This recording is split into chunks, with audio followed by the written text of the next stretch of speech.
Section, the second set of topics of this session. They're asking me to hold on.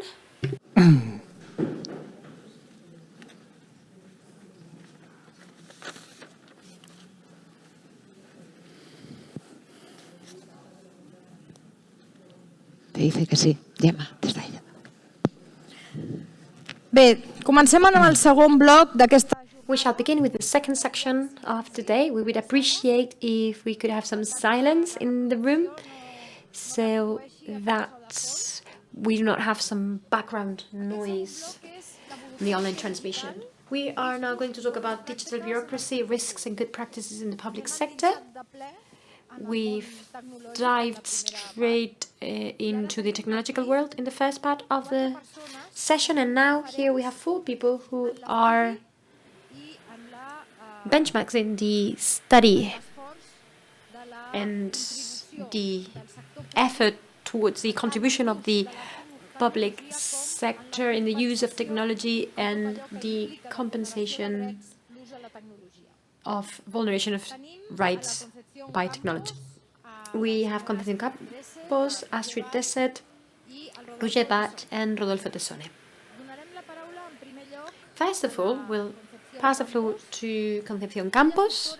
She is PhD in law, cum laude, and a degree in law by the University of Santiago de Compostela. She is involved in many areas of improvement of public management, and she is a professional public manager. She's also the leader of an important space which is called Women in the Public Sector, which involves many women in Spain of different areas of the public sector. She is a civil servant who's not working at the moment. She is devoted to training, and she is a member of the Royal Academy of Jurisprudence and Legislation of Spain. She's a co-director of the Localis network, and she publishes regularly very top-notch monographs, and it is a pleasure for us to have her here. She's collaborating with the agency with different research contributions and publications, and we hope she feels very comfortable in this format. Thank you very much. Thank you very much, Gemma.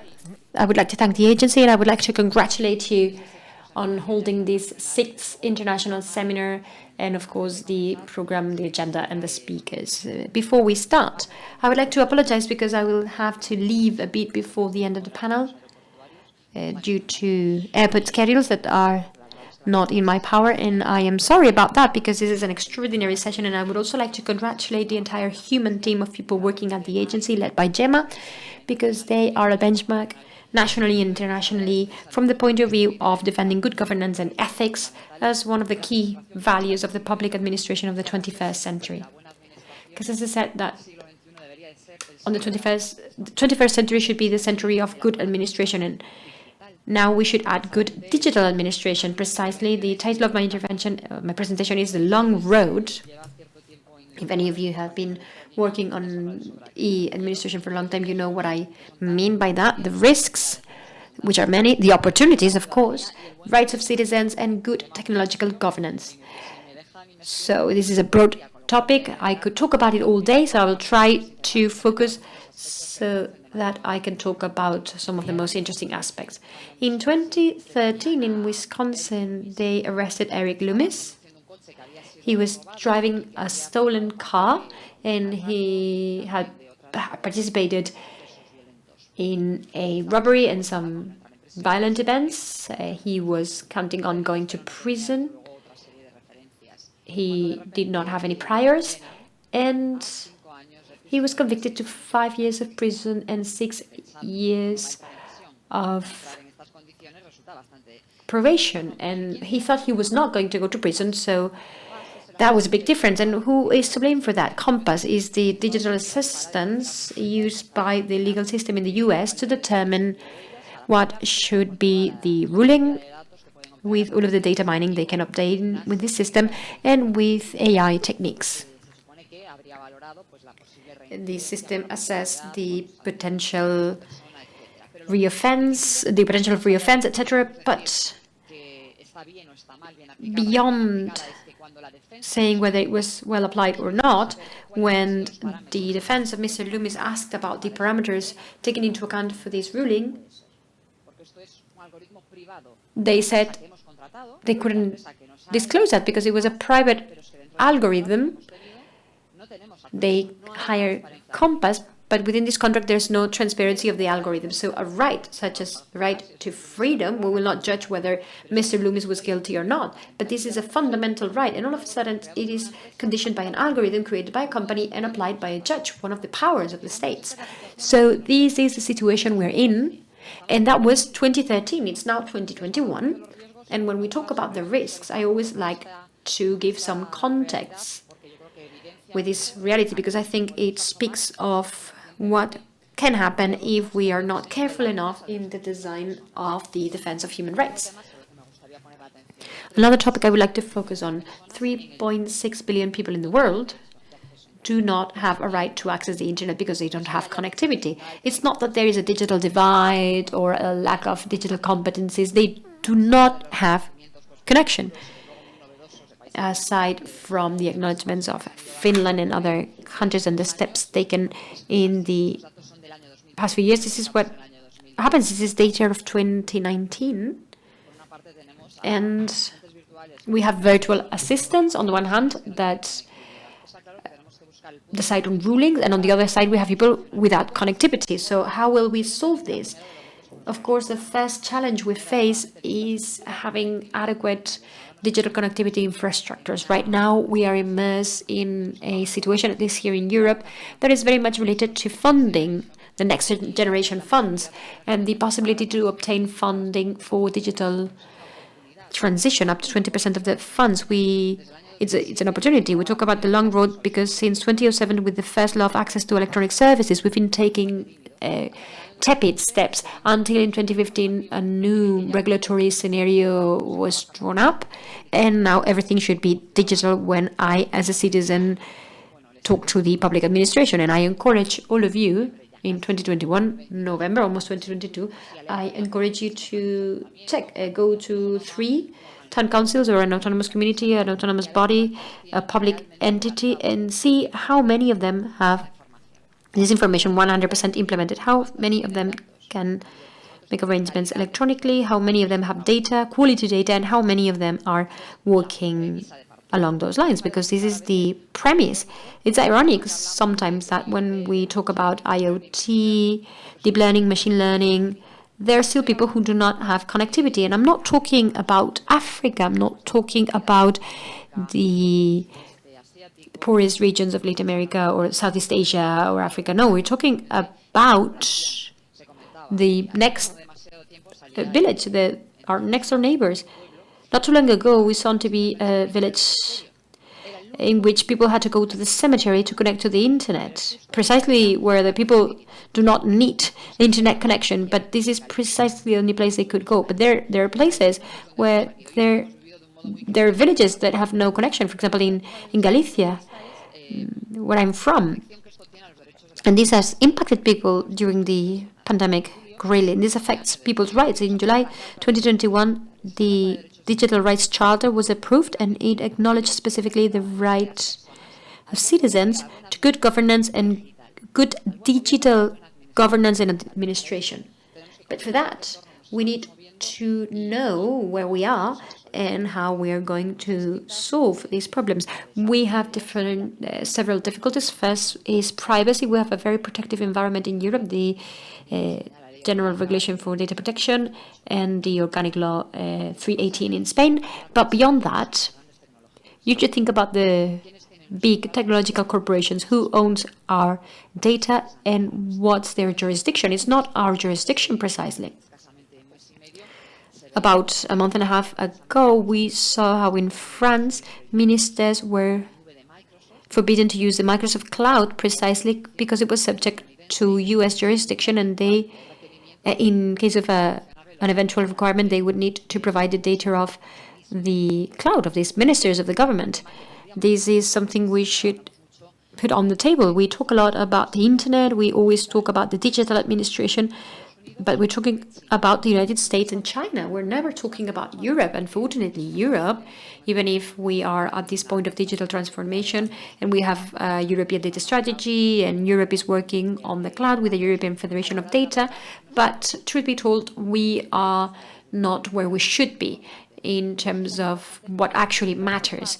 So this is why it's so important to work on the difficulties. What difficulties may we have in the introduction of AI, big data, reutilization of information, the management of public administration, and the management of people's data? Because when we talk about the public administration, it's common to think of bureaucracy, red tape, but in the end, public sector is healthcare. We've seen this with COVID. It is education. We're talking about Loomis. We're talking about the judicial power. We're talking about the rights of people and how we should take them to the digital society so that we do not lose our rights. And this is not easy. So the first thing we should always know is what are the difficulties we will encounter. This is one of them. Another one is bias. Privacy, as I said, is one. We have a regulatory framework that protects us, but then we come out to the network and we are in the jungle. We do not have borders. If you're on Twitter, yes, you may say you're on Twitter, but things happen on Twitter.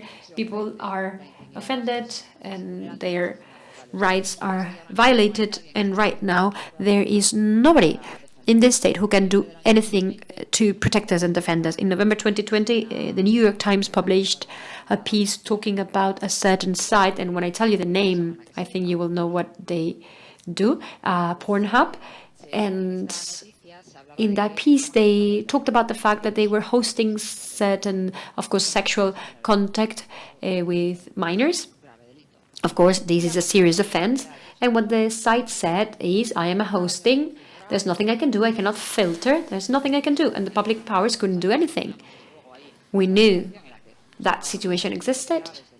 Serious offenses were being perpetrated against the most vulnerable people, and nothing could be done. But then suddenly two companies, Visa and MasterCard, decided they would not allow any more transactions with their cards in this platform, precisely because they did not exert these controls and this filtering of the contents uploaded. Oh, surprise, surprise, all of a sudden we can filter contents. But it was because of two private companies. No public power was able to do that. So it's the brokerage. If we do not apply good governance and good administration in the digital world, they will do away with the middleman.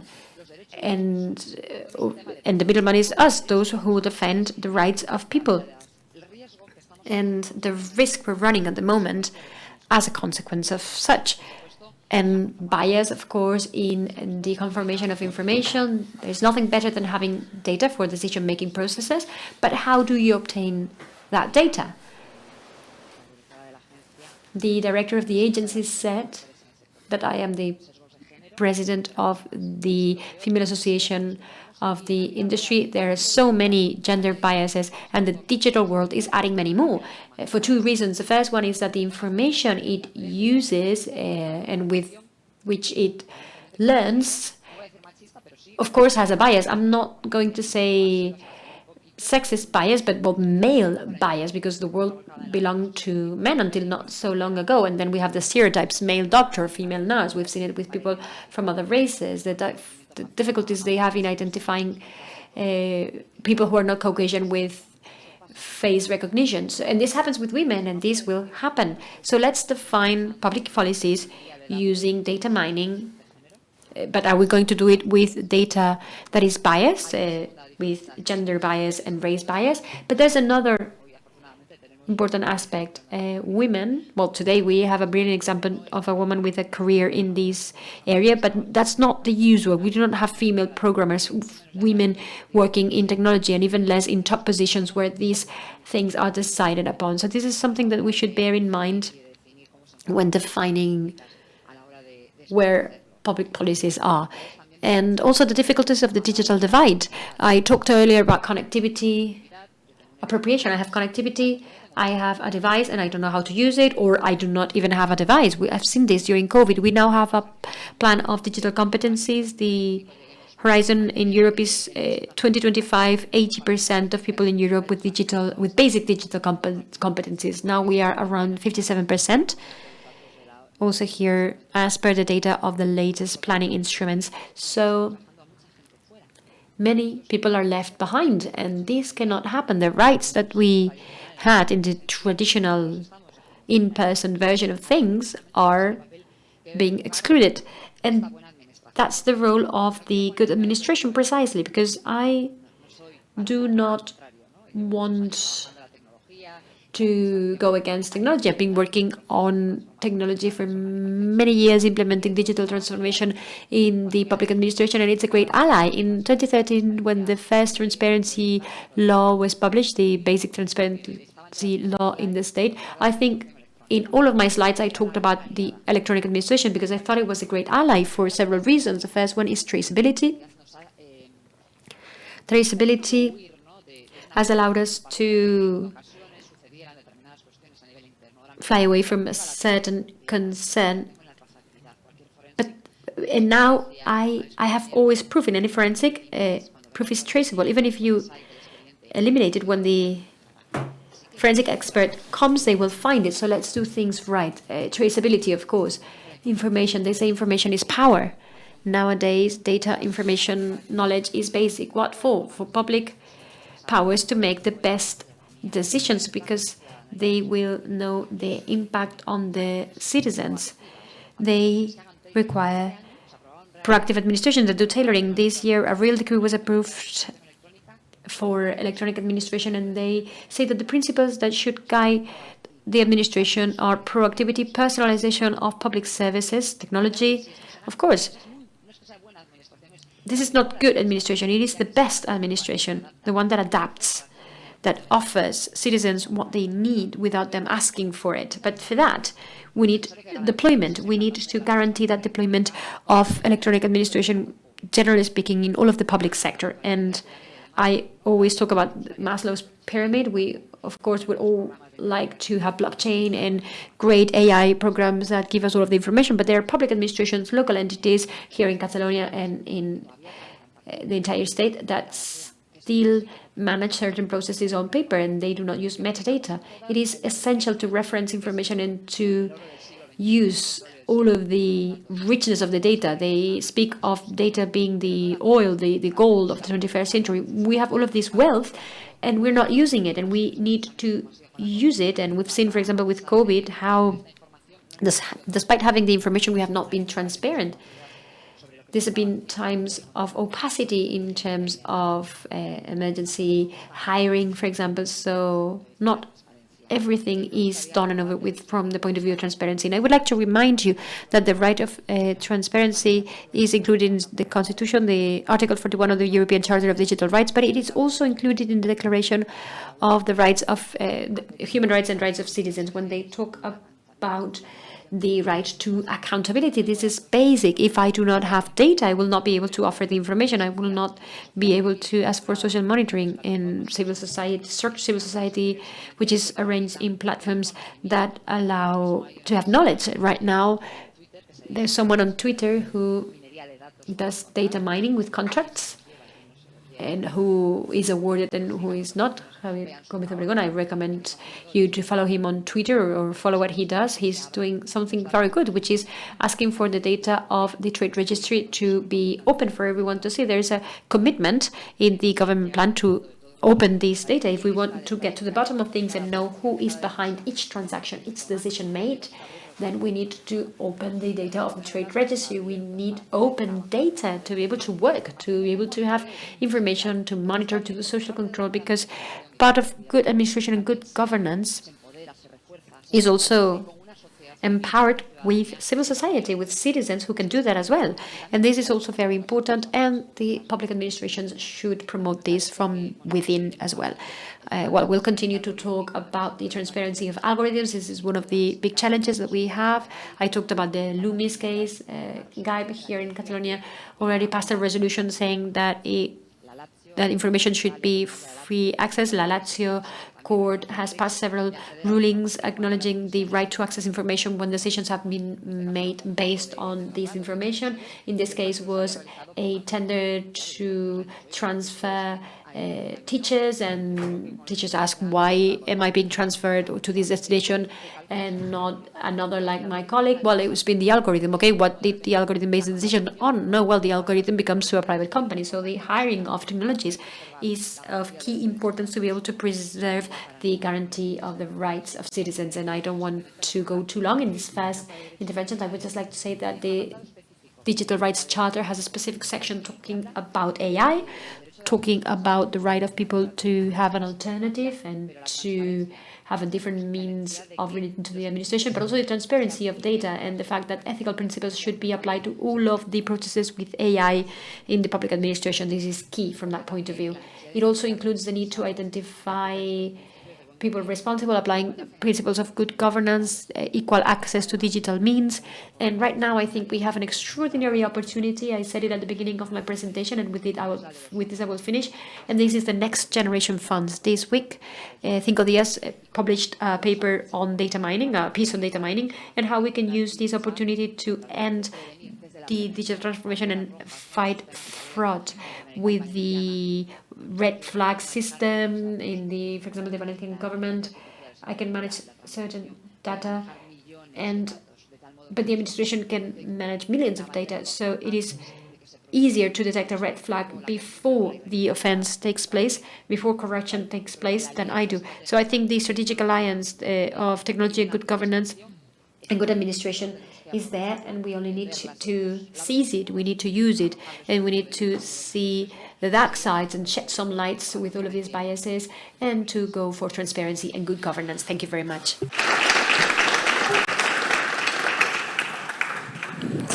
Muchas gracias. Thank you very much, Concepción.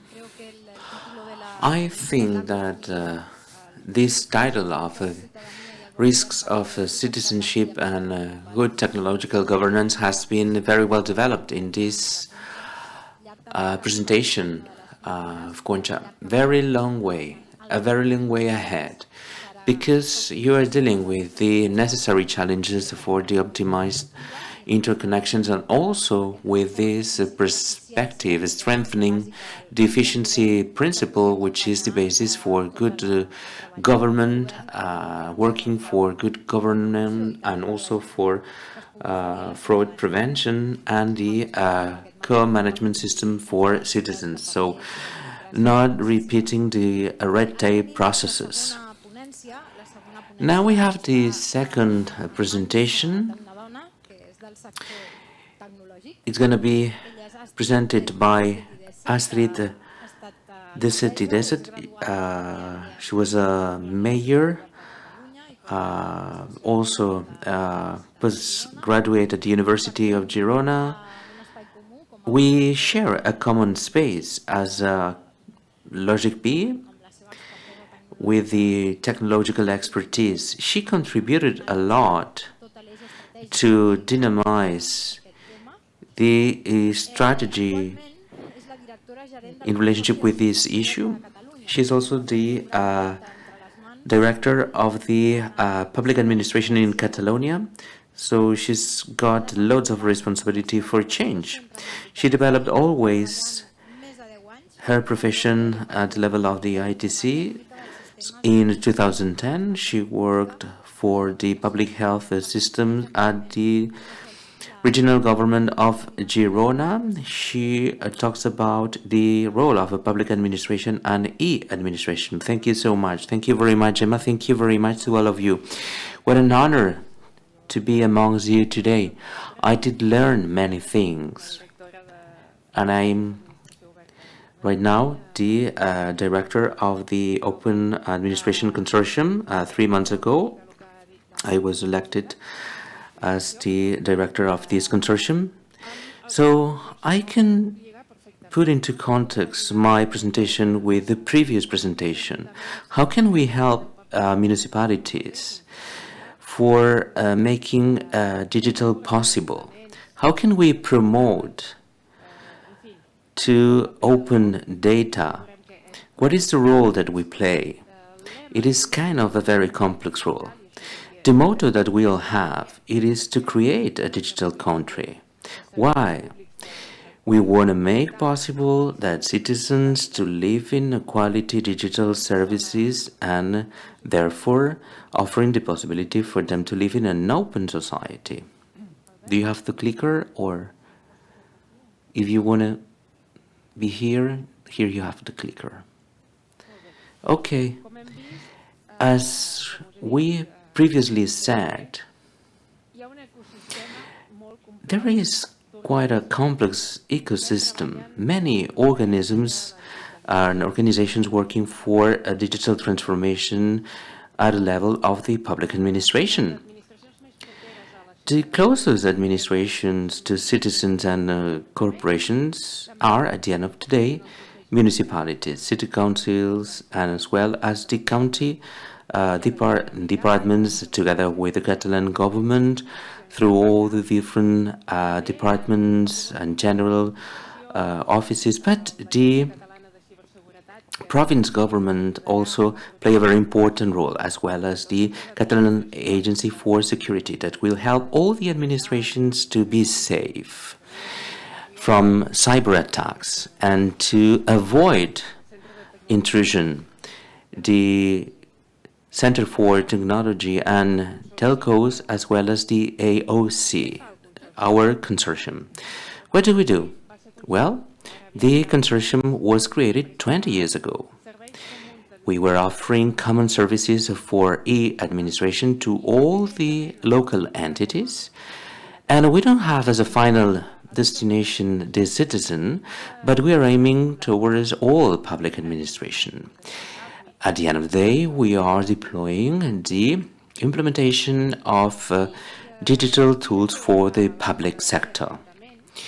We also include citizens as the main representative for digital identity. We'll see it later on.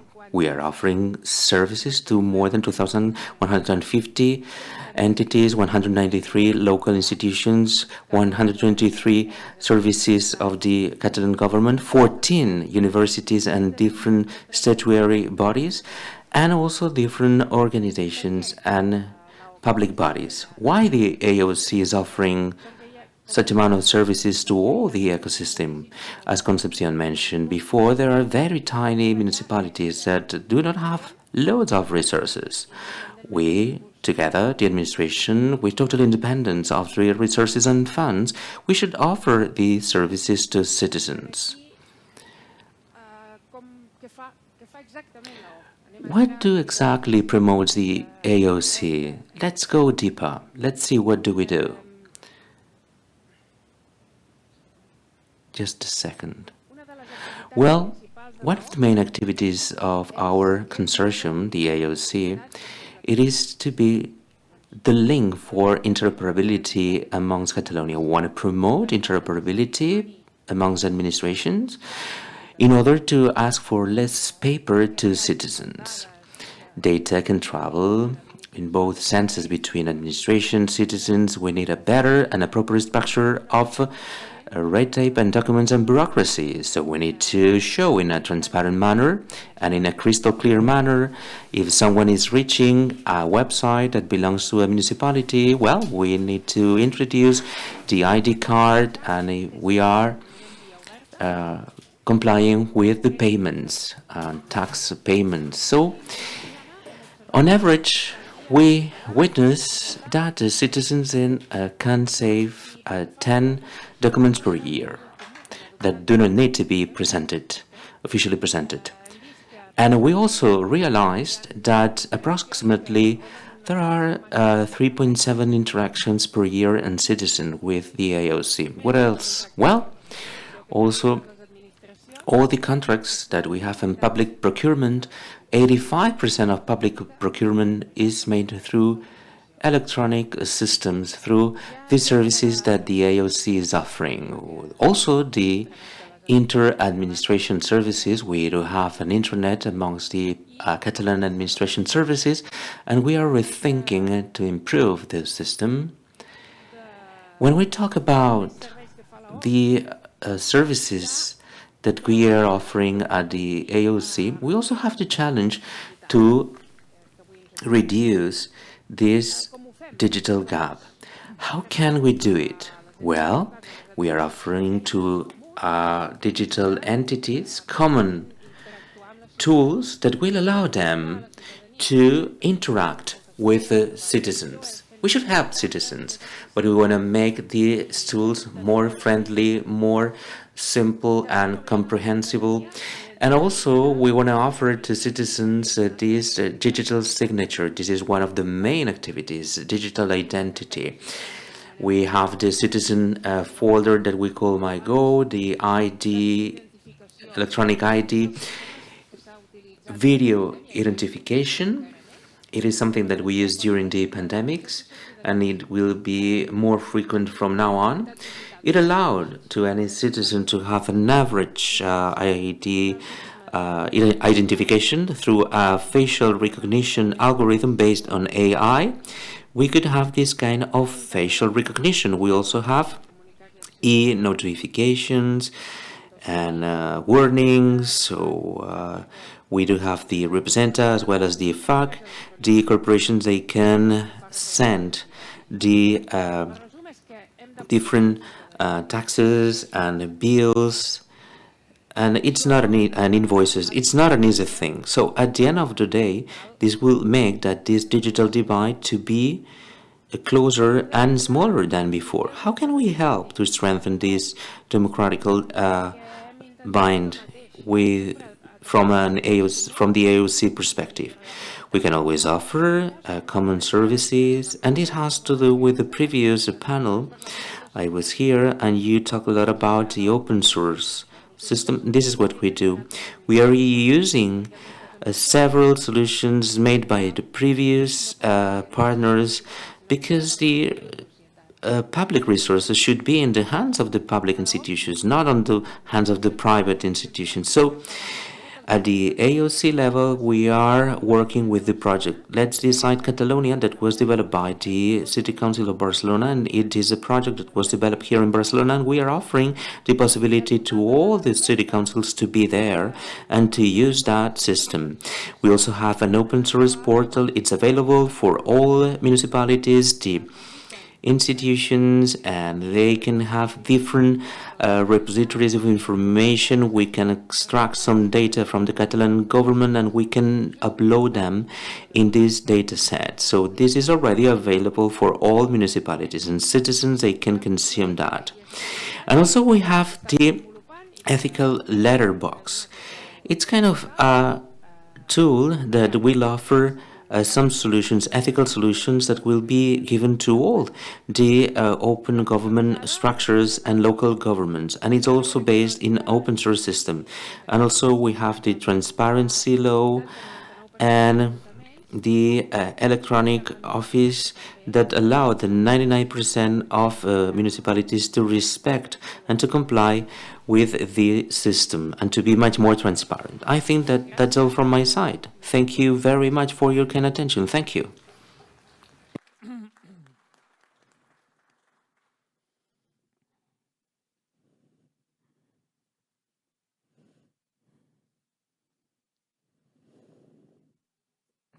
Bé, moltes gràcies. Thank you very much. Una bona estructura We can see that you have a great architecture, and this for sure allows a great service.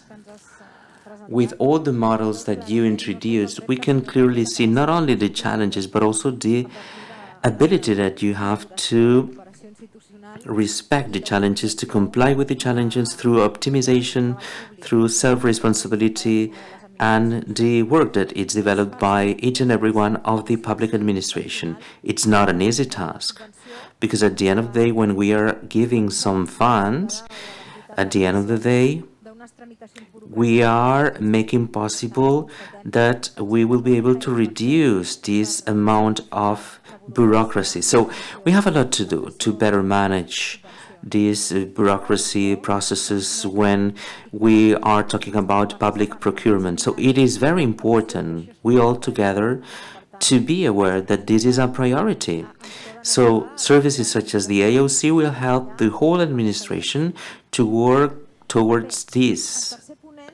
purpose. The third speaker is going to be Roger Baig. He comes from the private sector. We are more than happy because we are opening new possibilities and perspectives towards the private sector, the SMEs, the tech companies.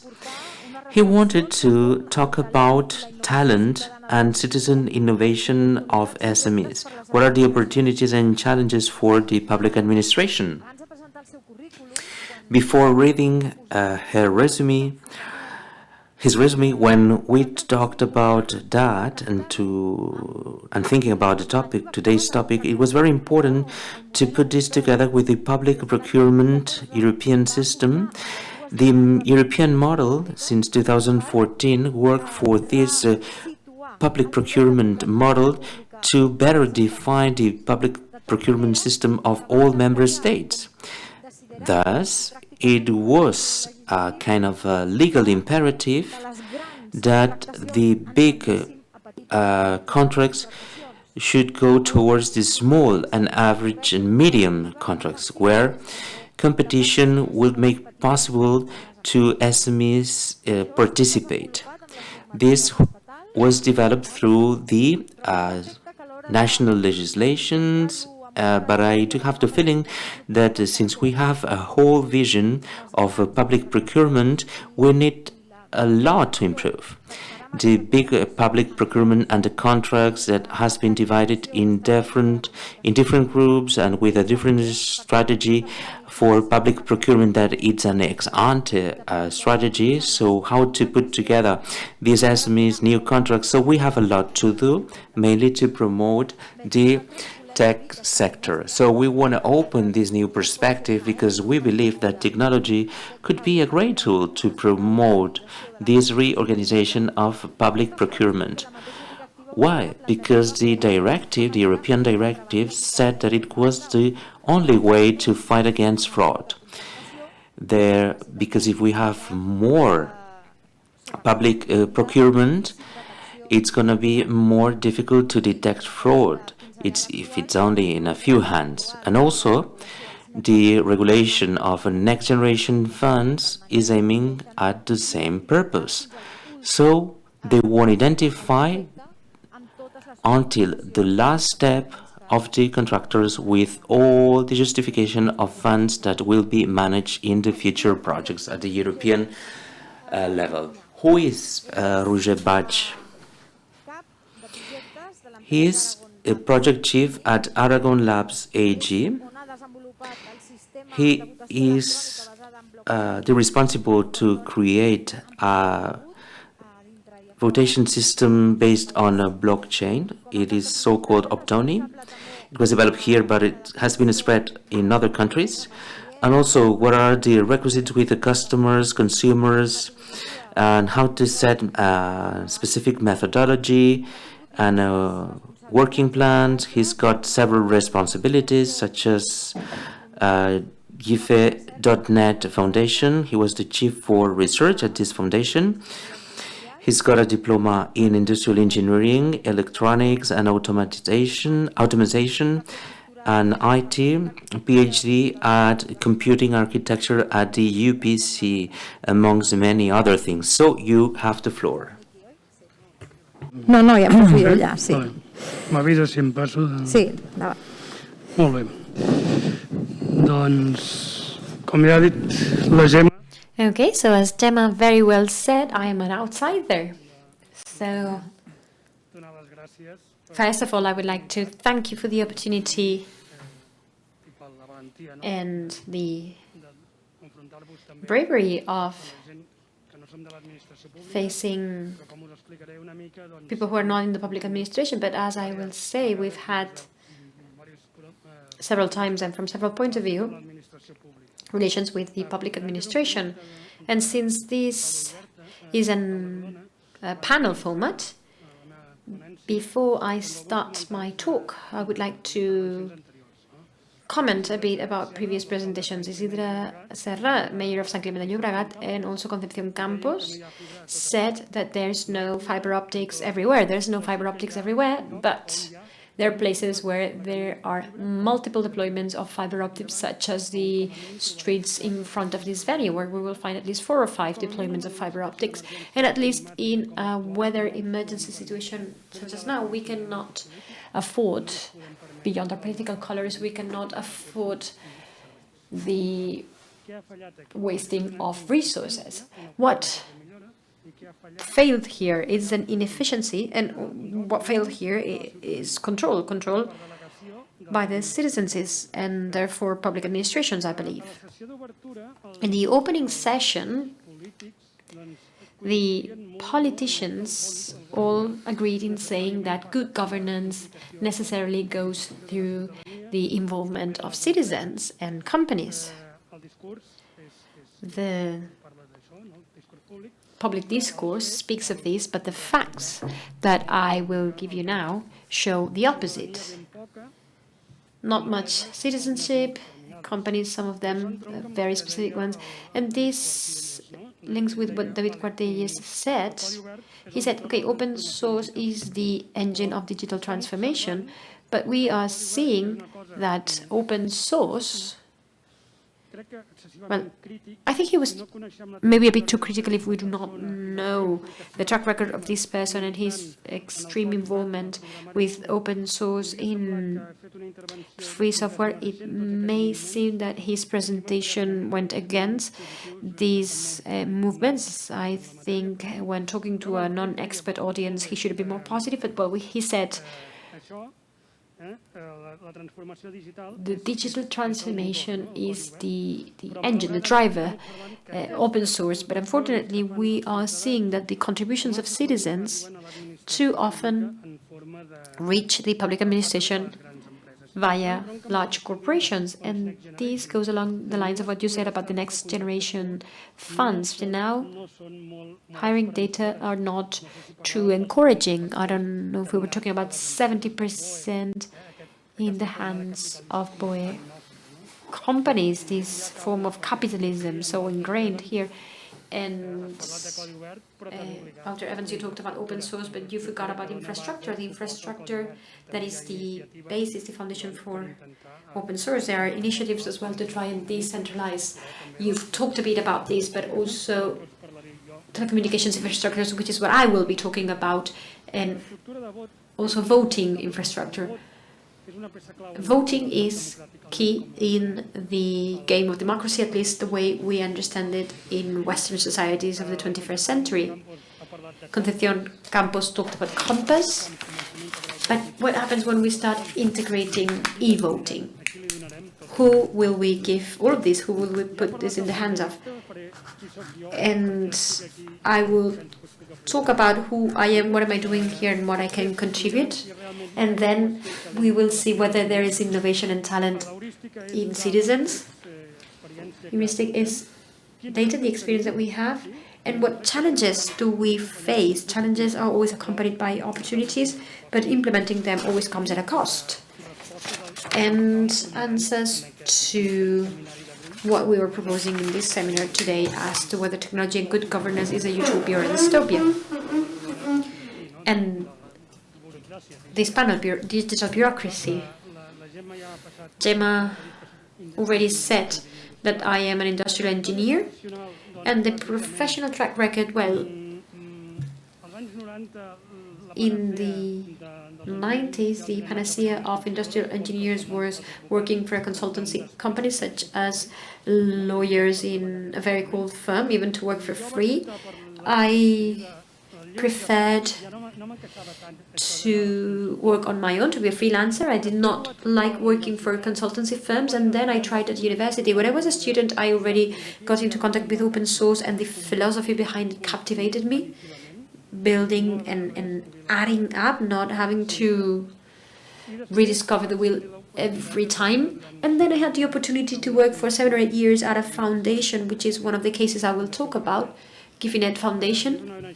This is an NGO, a Catalan NGO, and it has a statewide scope. It has contributed also fiber optic connectivity to 50,000 homes.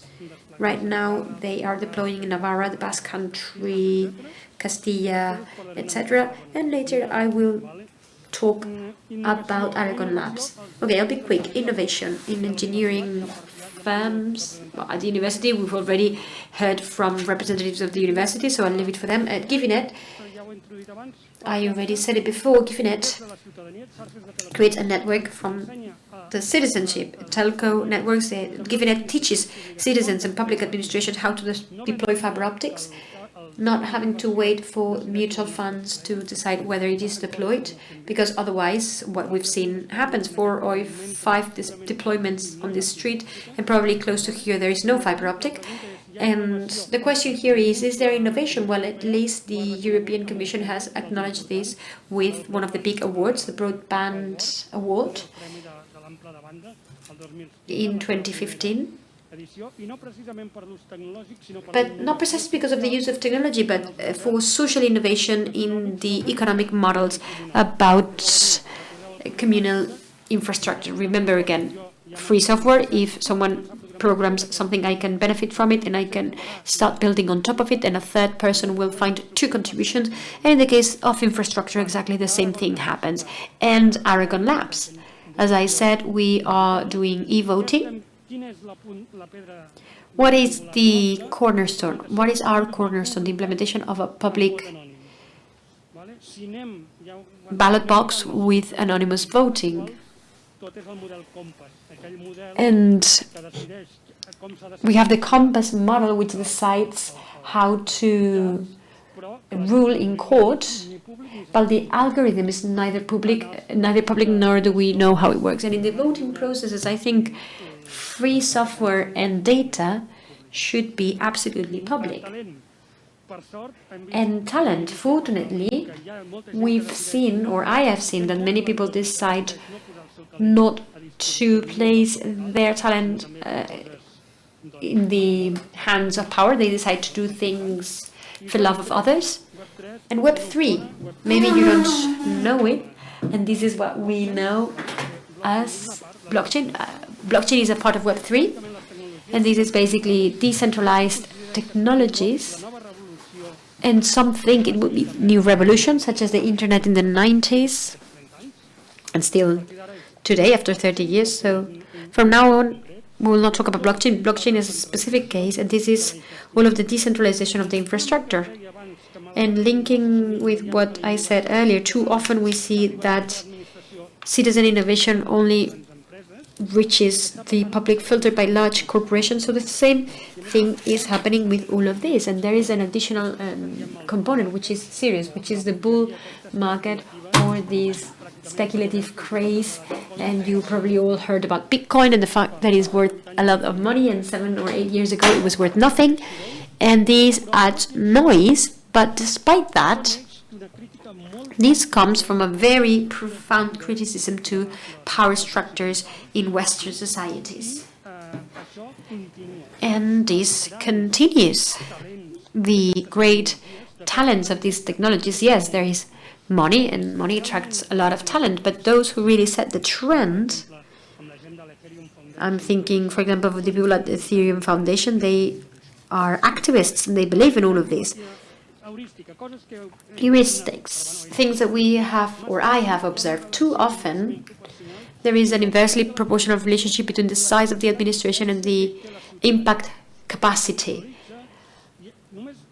in citizenship. Everything is guided by protocols, and if we compare what Givinet has done in the Barcelona City Council, which is nothing or even negative, and if we compare this with smaller town councils such as my mom's village, 300 inhabitants, in which, thanks to this infrastructure, people had access to the internet only through their infrastructure for a long time. So important things that are happening, tenders, public tenders. First, citizens can forget about it, and small companies, they find it so difficult that they can forget about it as well. They have forgotten how to do it because it is so difficult for them. They get lost in the red tape.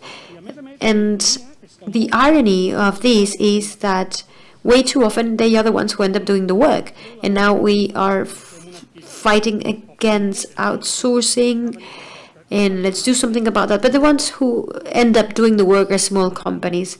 Challenges, I'll try to accelerate.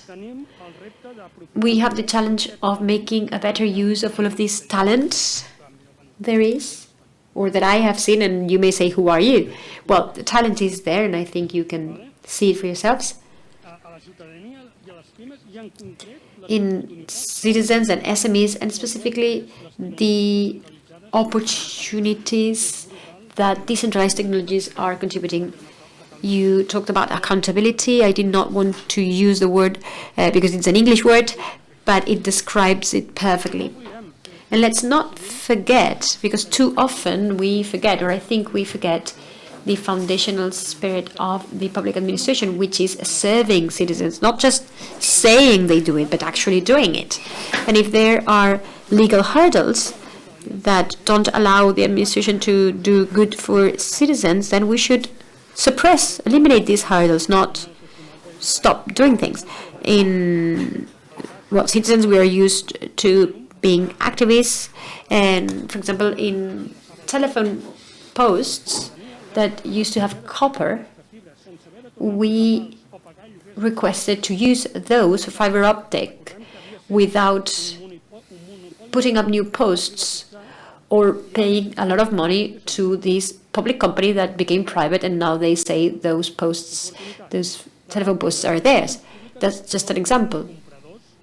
Public administrations are big purchasers and prescribers of technology. You have the capacity to impact the market. If we go for open formats, be it open infrastructure, open source, and open source doesn't mean, okay, don't check. Open source is a way of life. So you have an impact capacity also in terms of the legislation.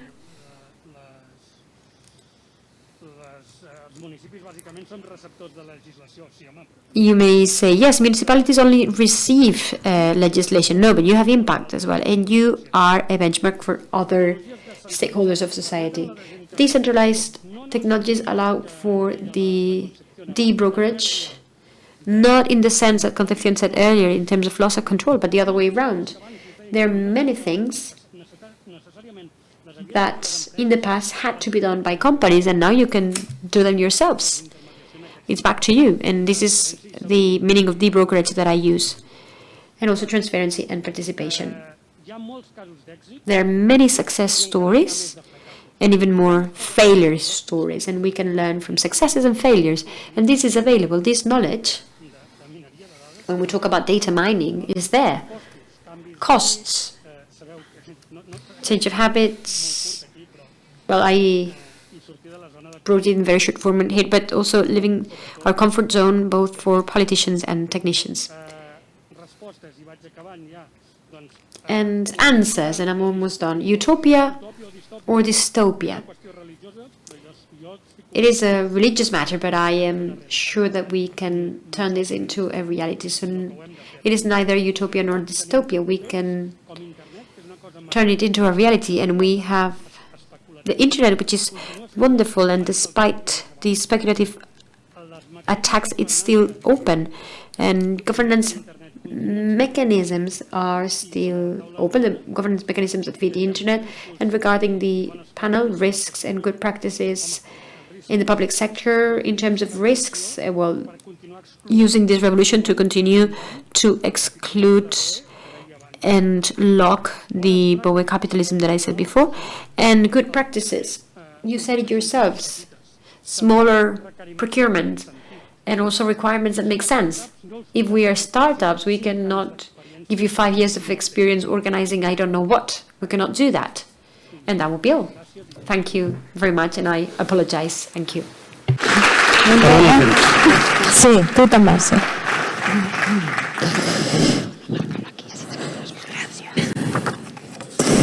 Bé, moltíssimes gràcies, Roger. Realment... Thank you very much, Roger. It was necessary to open that window and listen to the expertise and the passion and commitment with which you work, which is not far from excellent, in this overview of the private sector, so that we can all be put in our places.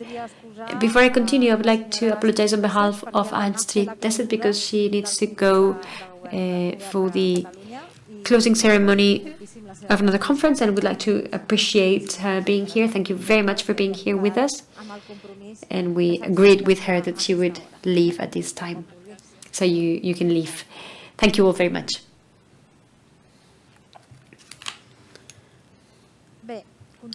Okay, so let's continue with the last presentation of this session with Rodolfo Tesone, lawyer.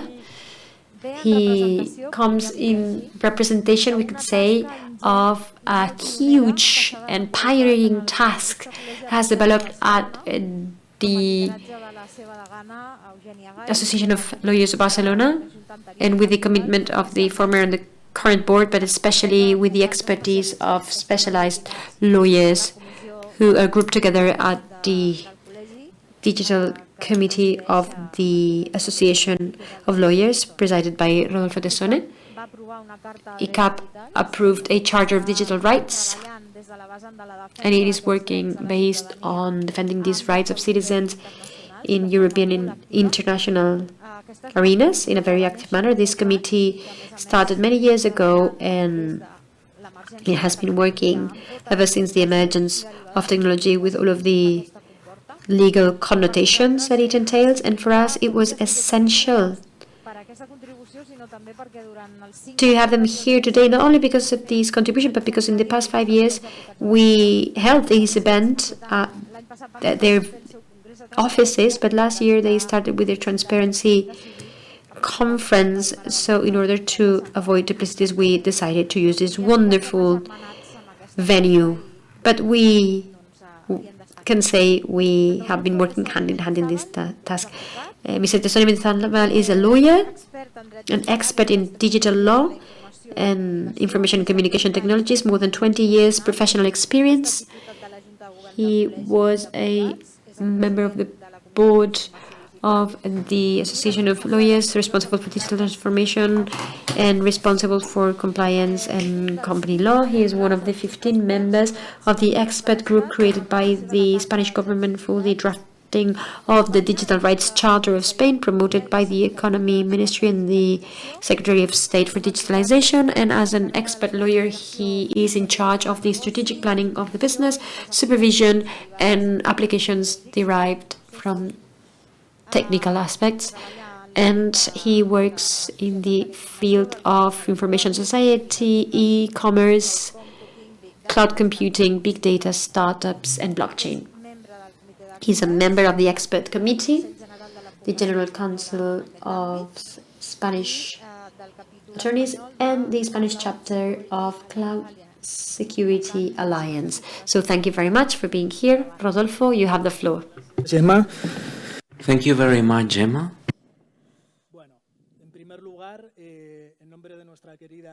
On behalf of our dearest Dean, Maria Eugenia Guy, as you mentioned, we are institutions that we collaborate in several projects. So congratulations for the 6th seminar on transparency, which is a reference, and congratulations to the Transparency Agency led by Gemma in a very significant manner with loads of determination. Well, my task right now, it is to close this morning session, which is kind of a hard task. Loads of conferences, many ideas have been already set. I will repeat myself.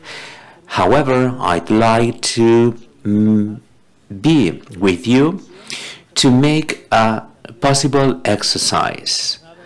I want you to get inspired and all together try to get 2-3 ideas, and when we will be in the outer world, we will know exactly where we will be aiming to. That's why I'd love to start my presentation with this image. I think that you all know this person. It is Mr. Mark Zuckerberg. It is kind of interesting because this image belongs to the past. It was taken at the Mobile World Congress in Barcelona. Yes, we are the capital world of the Mobile World Congress, therefore we are one of the reference cities in the mobile world. It was taken in 2016. Those that we had the opportunity to be there, I was at the back of the room, and it was a disruptive session. We were wearing these virtual goggles, and we were able to visit the main Facebook headquarters. And when we were inside the headquarters, he was physically there, Mark Zuckerberg. We saw it through virtual reality. Well, maybe right now it's not very shocking, but that's why we have this logo of Metaverse.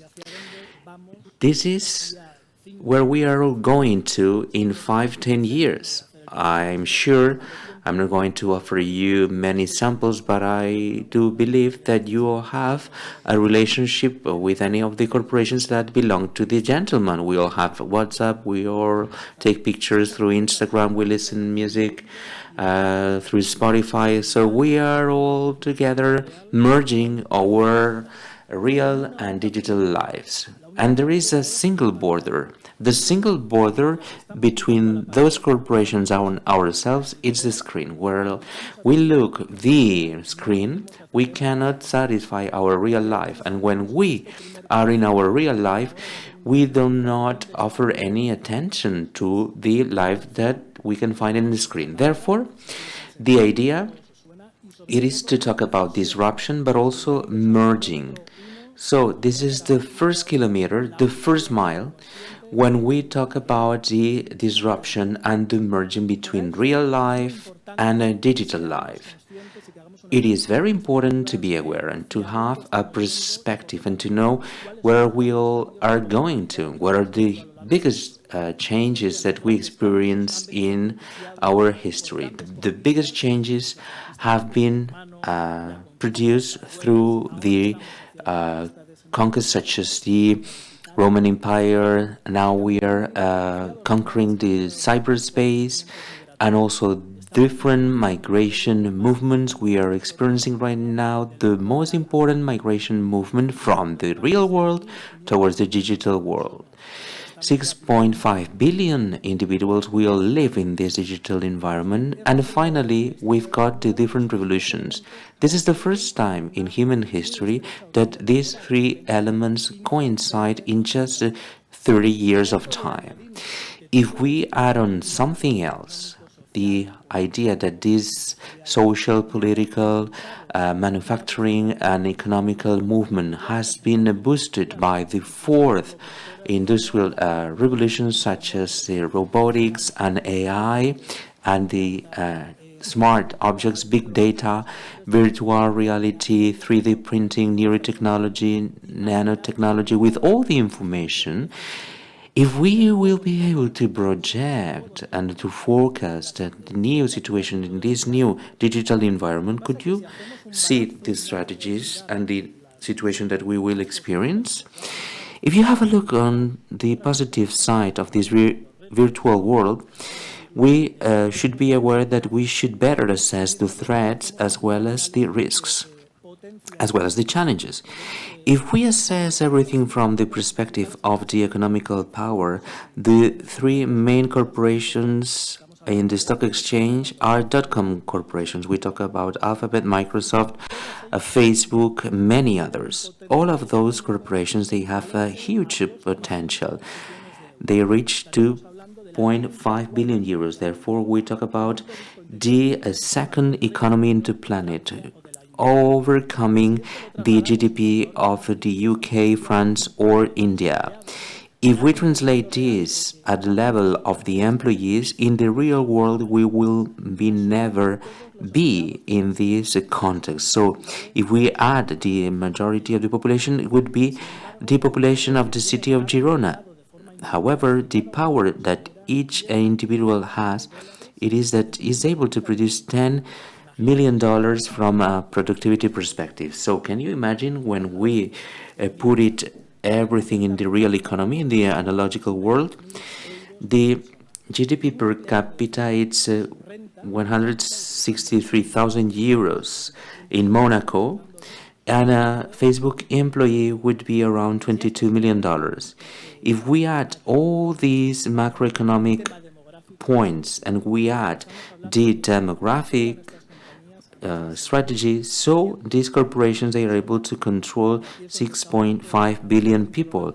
This is the big question mark that I'd like to ask you. Are we talking about users? Are we talking about customers? Are we talking about citizens? Are we subjects of rights and obligations? Are our freedom recognized there in this digital world? This is what we have to assess and to study. Well, we all here, we belong to the pre-digital world. We do have a personal computer. After that, we had a laptop. Now we have our smartphones. But in a very short period of time, we will see the appearance of new devices that will merge the digital and the real world, that will allow us to interact in a continuous manner.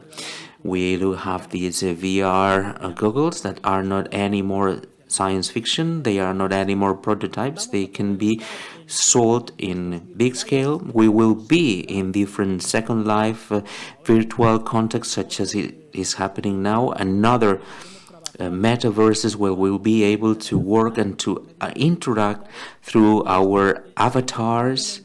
And this, of course, entails many consequences from a legal perspective and also from a right point of view. So we will go from the Homo sapiens to the digital, to the Homo digital. So this comes from the second conclusion. The idea it is that we are not experiencing a period of change. We are changing an era. Well, this is a snapshot from the Bar Association of Barcelona. It's one of the three most prestigious articles, and me as an MP of the Board of Directors at the Bar of Lawyers Barcelona, we had to transform a bar association that was created 2 centuries ago. We had to transform everything for the 21st century period of time. So we finally created this website, and all the services and all the processes can be made online through our portal, and everything that you can see on the screen. We have 33,000 volumes of books that can be held in my hand. So we should change and to reinvent the Bar of Barcelona to create this digital land.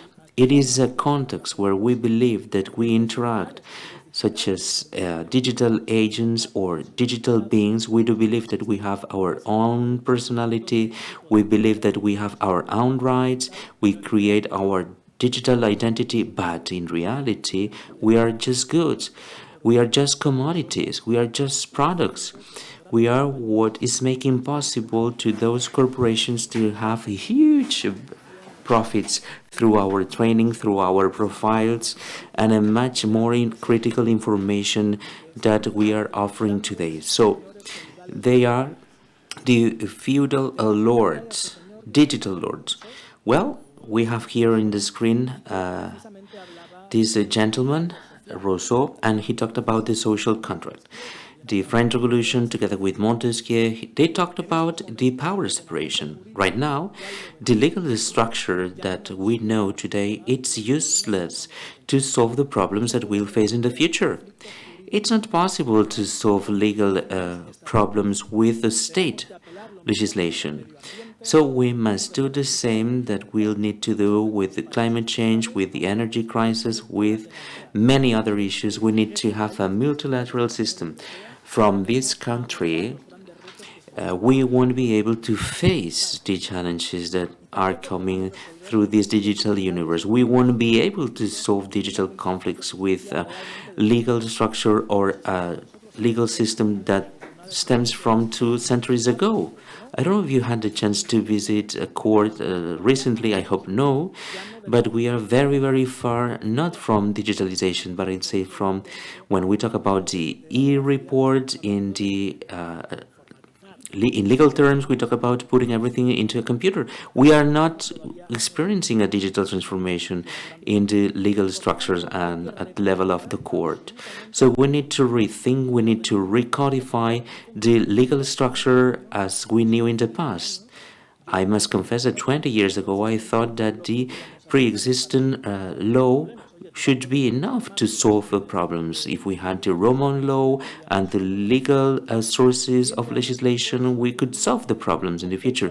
20 years ago, I'm completely convinced, as I mentioned, as Gemma mentioned at the beginning of the presentation, I do fight for restructuring this legal system. Who is the sovereign? Have you ever thought about who is the owner of digital land? Who's got the power of the metaverse? It's only in the hands of not more than 15 companies. So sovereignty belongs only to 15 corporations. When I talk about the digital feudal lords, I was correct.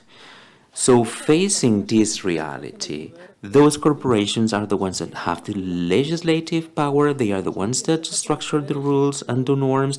They are the executive power because they are the ones that decide to put into practice the law and the respect of the laws. And they are also the ones that they have the legal power and the court power because they are the ones that solve the conflicts. No one and no judge can know what is happening at the Call of Duty level, at the Fortnite game, or in a Facebook platform. It's going to be very difficult for a judge to get into these platforms. So it is fundamental from the institutions, legal institutions, from a group of lawyers that for more than 15 years we've been working towards a solution for these issues. We thought about creating a digital human rights charter and also to readapt the digital structures, power separation, a penal code adapted to the digital reality today. Boys and girls, they only want to be YouTubers or hackers and influencers. Well, they don't care if they are always in front of a screen. They won't always have to have a cell phone, right? It's very important to rethink the digital code, the market code, the property and code, copyright code, and how to have these NFT codes, how to better manage them. Well, it's very difficult to regulate the NFT codes. So a proper justice administration, everything that has to do with strengthening the safety forces and security and police to avoid such a high level of cybercrime, we should rethink everything today. Because if we go to the sources of law and when we see what's the legislation that must be applicable, with a few exceptions, everything is very obsolete. Those working for data protection at the level of the European Union 7 years ago, it didn't exist before. There were no metadata. And there were no platforms that existed. They didn't exist in the past. And we talk about the best of the best from a regulatory perspective. So as I mentioned before, you could tell to a prosecutor to ask for a court to go against hackers that they are minors. It's impossible to know where they. So self-control, the Spanish Agency for Data Protection, is doing a great job. We're talking about that we do not have enough resources. They have around 30 inspectors, so not more than 30 inspectors. When we compare with the tax agency, well, it's more interesting to have much more inspectors in the tax agency rather than in the digital agency. Well, I do belong to different and several organizations and research centers, and it's very difficult to reach an agreement when we go beyond the half of the members, they say A, and the others, they say B. It's very difficult. So what's the purpose of a ruling of the Constitutional Court that will be approved in 5 years' time? And also the Justice Administration, it's completely obsolete. Well, what do we have to do? What do we do? Well, we need to know how to be proactive. We should be together. Let's work together, hand in hand.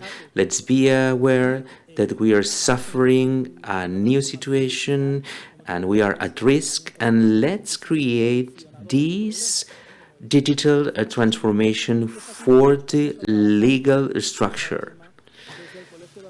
From the Bar Association of Barcelona, after 10 years at the Congress of Lawyers in the city of Cádiz, we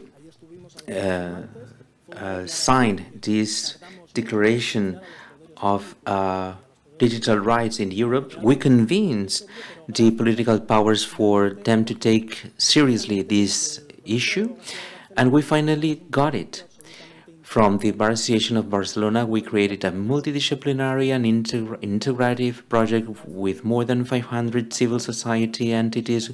We talk about trade unions, we are talking about the universities, more than 2,500 faculties of law in the world gave support, as well as the agency, the Catalan government, the City Council of Barcelona, the Spanish government, and in the end, we were able to have a Charter of Rights for Digital Citizenship, so which is the preface of what was finally the Digital Charter of the Spanish government. Why in Barcelona? Well, we do believe that Barcelona is an incredible hub when dealing with the mobile technologies, when we talk about smart cities, when we talk about 5G, and when we talk about smart cities and the Internet of Things. Barcelona is a capital center. However, this is not reaching an appropriate balance when compared with this technological humanism. We want to be the world capital of digital rights, not only of the industry, of the technological progresses. Barcelona has to play a vital role as the world capital of digital rights. And this is what we are fighting for, because we are a reference center. We did a huge work for more than 4 years. You can see our values since the beginning. We tried to promote and to gospel together in relationship with the biggest moments of history of humankind, where we had to adapt the law to this new context. We can see the Declaration of Human Rights during the French Revolution, the Second World War, where we had the Universal Declaration of Human Rights. Here you can see our project at the upper part. Well, in the midst of the French Revolution, the Declaration of Human Rights and the Citizen, and here you have the headquarters of the Bar Association of Barcelona, with all the supporters, all the partners, and all those that we promoted this Charter of Barcelona for the rights of citizens in the digital era, and finally exploded together with other colleagues and bodies, and it has been embodied in the digital charter that was presented for the Spanish government. I belonged to the committee of the 15 experts that for more than a year and a half we wrote this charter, black and white, with loads of problems, with loads of tensions. It's normal because each and every one of us, we had our own sensitiveness and criteria. It was very difficult to reach to a consensus, to have a final version of the charter, but finally we had to offer some of our space to have this final charter. It is the first charter at the world level that counts with the support of the Spanish government. We introduced the charter with the Prime Minister, the Vice President of the Ministry of Economy, with the members of the Senate and other speakers of the chamber. What does this charter says? There are several chapters, several items such as the rights for freedoms, equality rights, participation, and public space creation rights, which maybe it fits the good governance and also the issue of transparency, the work and company rights, and we have a specific chapter that is necessary for guarantees and efficiency. And today I have to talk, I'm almost done, what has to do with freedom rights and intimacy and the digital environment. And we can see a new right that to us is very important, that has to do with the right to be anonymous. I'd like to recognize the work of Borja Zuara, which is the creator as well as the one that boosts the creation of the right to be anonymous with the support of my team and myself. We do believe that it is something fundamental. Well, I'm running out of time. Okay, I'll finish my presentation. Right for identity in the digital environment. It's the cornerstone to recognize ourselves as citizens, not as a commodity inside this new digital context. Without this right to identity, this doesn't mean that our identity has to be constantly public. For me to be an individual of rights and obligations, the rights and obligations should be together with a physical and individual that must be identified. This together with data protection, always together in combination with the right to be pseudonymization, as we are anonymous, we are unknown people when we are in the street, but if we commit a crime or if any member of the police or forces asks us to offer them our ID card, so this concept should be also applicable to the internet.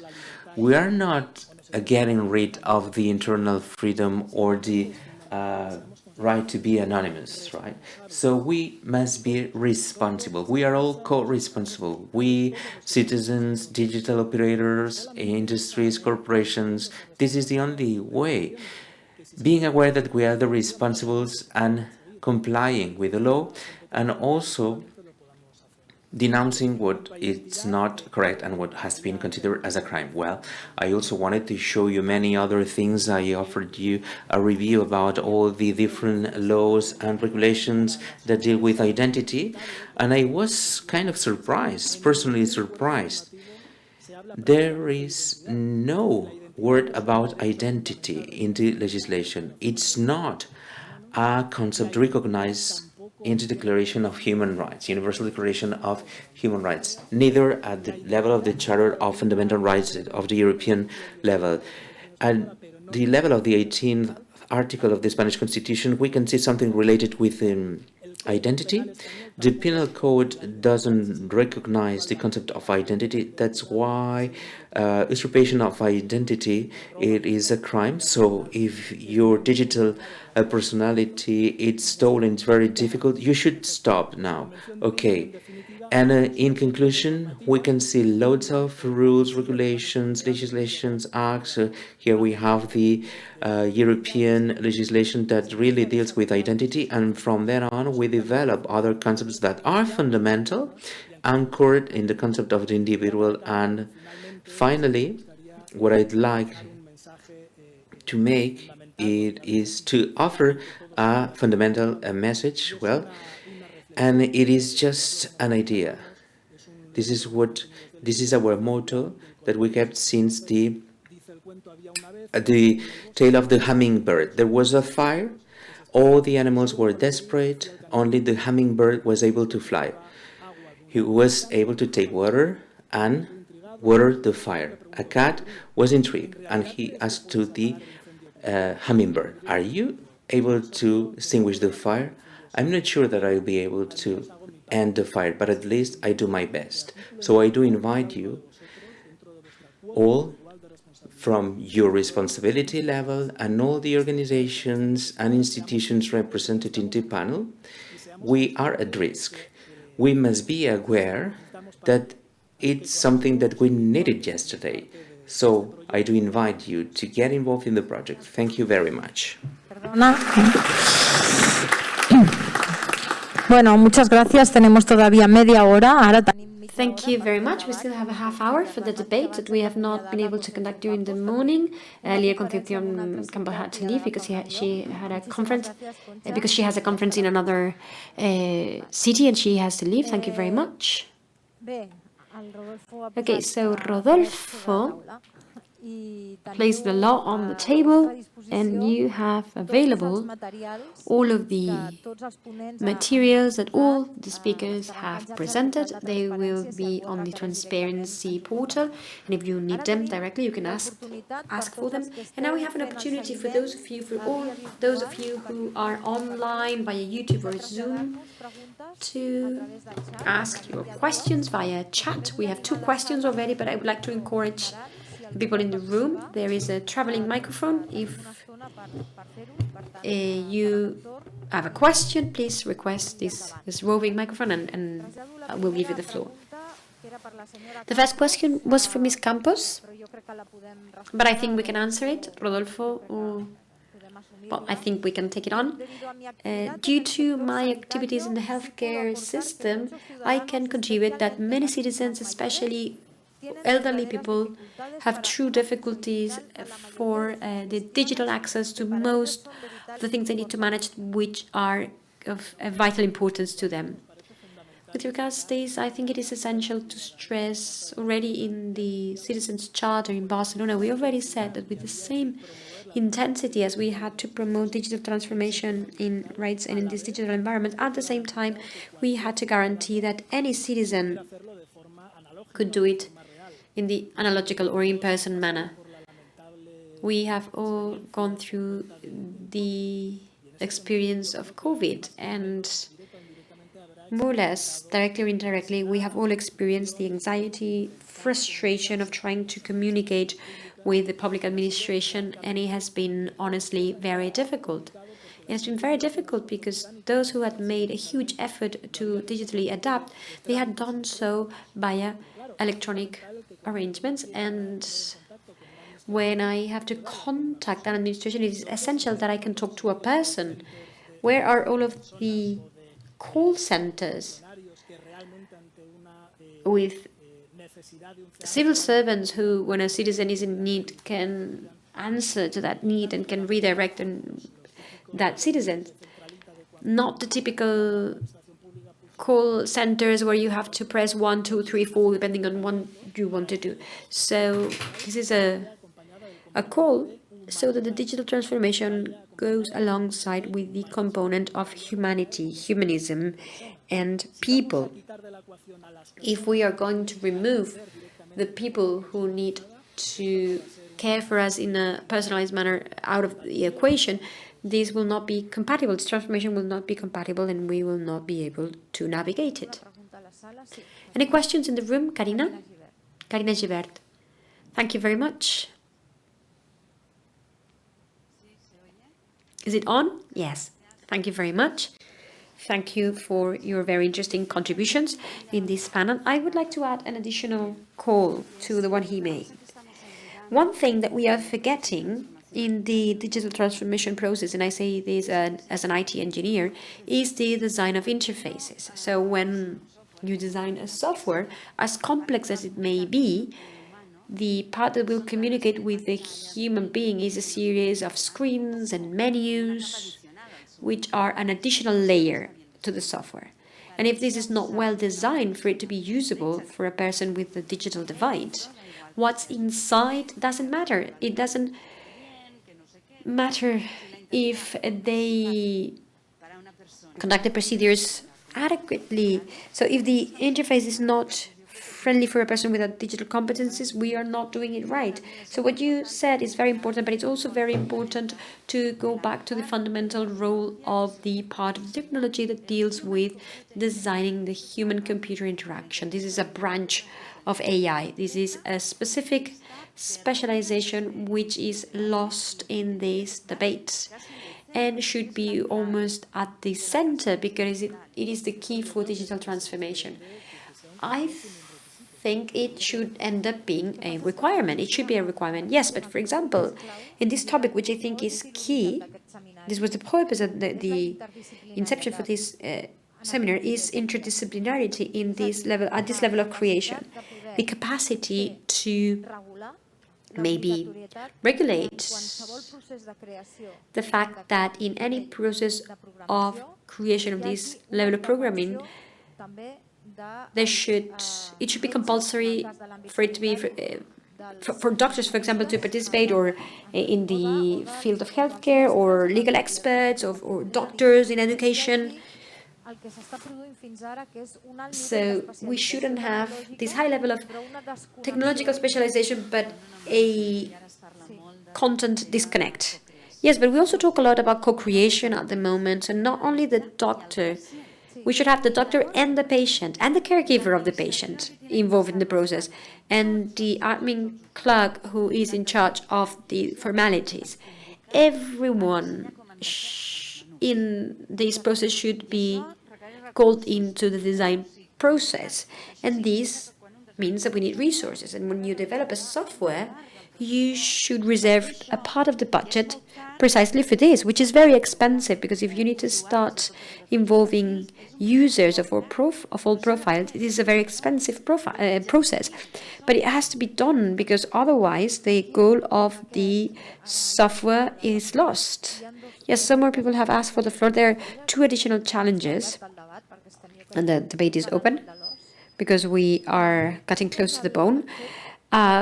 One is the fact that we need a post-COVID diagnosis, that we have conducted a post-COVID diagnosis that have shown the shortcomings of a technology that was needed immediately because of the pandemic.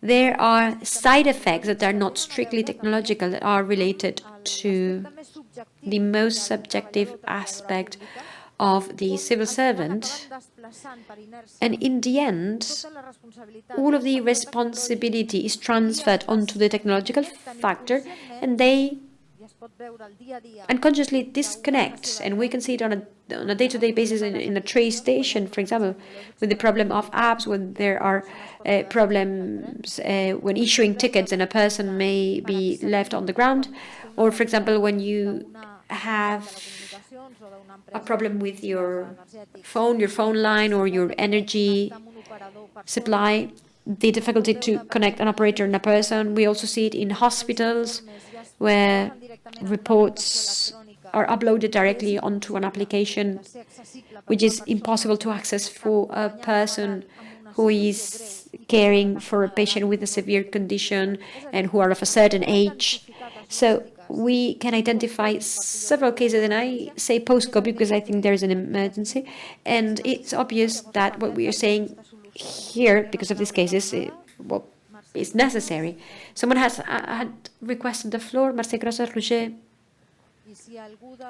And if any of you online want to participate in this debate, please send your comments, and we will reproduce them here. Actually, it was a comment latching onto what Karina said. On the one hand, we have the user experience and the fact that sometimes we do not need, for example, in the case of healthcare, we do not need many patients or many users. Oftentimes with a diverse representation, 5 or 10 users, you can already design bearing in mind the different perspectives, and not just at the time of development, but also the user testing at the end of the design process to see whether you have achieved to meet the requirements requested by the users. But I also wanted to add that within in education, in engineering, we talked about IT and engineering, and in the education in other disciplines, there's also this area of responsible design, placing the user at the center and with this user experience, but also, as we said today, regarding privacy and ethics,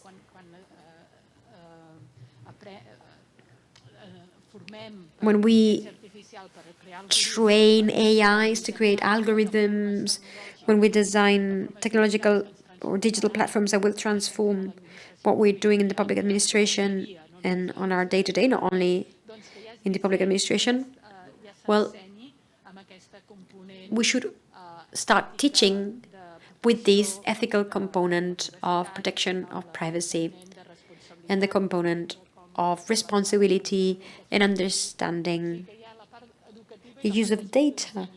We have the education side of things and then the development of design and development of platforms. I was just continuing with the conversation. Roger? Well, software interface design subjects are so old. They were designed more than 20 years ago in IT engineering studies. Everyone designs software nowadays without being engineers, and they don't know, they don't have the knowledge. The market does not know that they need this specialization for interfaces, and that's the source of the problem. The ethical component is coming up now and is newer, so to speak, but the degree of artificial intelligence at UPC has an entire subject on ethics. And I think this, in our context, well, is more or less clear for everyone now. But adding training in development of digital competencies in primary school is another component of the equation that we should also work on. Roger? I will not talk about UI, I will talk about the user experience, UX. And the point is the sacrifices you need to make and what concessions are we willing to make. And a parallel that came to mind is what type of democracy do we want? Voting once every 4 years, or a more liquid democracy which entails higher costs for us? We need to be informed. Now they talk about the Charter of Digital Rights. We should know what it is, because maybe then this will be the subject of a consultation. Or will I accept just to vote every 4 years? So same thing with technology. If we want something that is very easy, a perfect UX, and this linked to the sovereignty issue, managing sovereignty, and I am a firm defender of digital sovereignty, a digital sovereign entity. I am the one who generates the entity and I expose it to whoever I want. UPC to acknowledge my diplomas, the bar association, who should say no to me because I'm not a lawyer. But the College of Engineers says I am a part of their association. So everything comes at a cost, and managing citizens' sovereignty means that I'm responsible for a digital material, and this is difficult. And I'm not saying that anyone should be included, I should be excluded. I'm just saying that we should educate. And there are people, and I'm thinking of some of my family members, who will never be able to use an application where all of the components of sovereignty have been sacrificed, and it's still difficult for them. So if I now tell them to start managing digital portfolios, they will go mad. But I would like to have this component in the debate at any rate, not just saying, okay, it's difficult, because we are proposing a problem that is easy to solve. Otherwise, we can just make it very easy to use and that's it. No, there are sacrifices that will be made when we make it easier to use. And that's the contribution I wanted to make. Maybe I have been a bit too abstract, but I tried to land it with some examples. But in the end, that's my contribution. If we're only talking about ease of use, user-friendliness, it's easy to solve. Let's make it as easy as possible. But there are three components. You mentioned some privacy, etc.